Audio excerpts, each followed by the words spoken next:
బంగాళాఖాతంలో వాయుగుండం తీవ్ర వాయుగుండంగా మారింది. ఈ రాత్రి లేదా రేపు ఉదయం గోపాల్పూర్, పారాదీప్ మధ్య తీరం దాటే అవకాశం ఉంది. దీని ప్రభావంతో ఉత్తరాంధ్రలో భారీ వర్షాలు కురుస్తున్నాయి. విశాఖ, విజయనగరం, శ్రీకాకుళం జిల్లాల్లో కుండపోత వానలు భీభత్సం సృష్టించాయి. తీవ్ర వాయుగుండం ప్రభావంతో వారం రోజుల పాటు ఉత్తరాంధ్ర, కోస్తా ప్రాంతాల్లో వారం రోజుల పాటు భారీ వర్షాలు కురుస్తాయని వాతావరణ శాఖ తెలిపింది. ప్రధాన ఓడరేవుల్లో 3వ నెంబర్ ప్రమాద హెచ్చరిక జారీ చేశారు.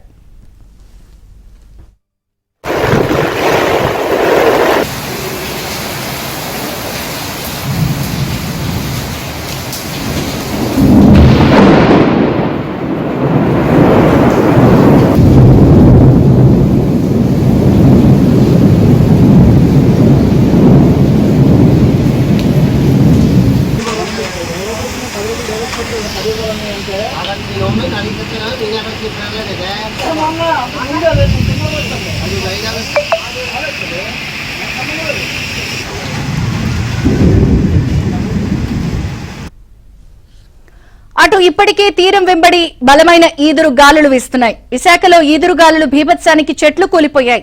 మున్సిపల్ సిబ్బంది వాటిని తొలగిస్తున్నారు.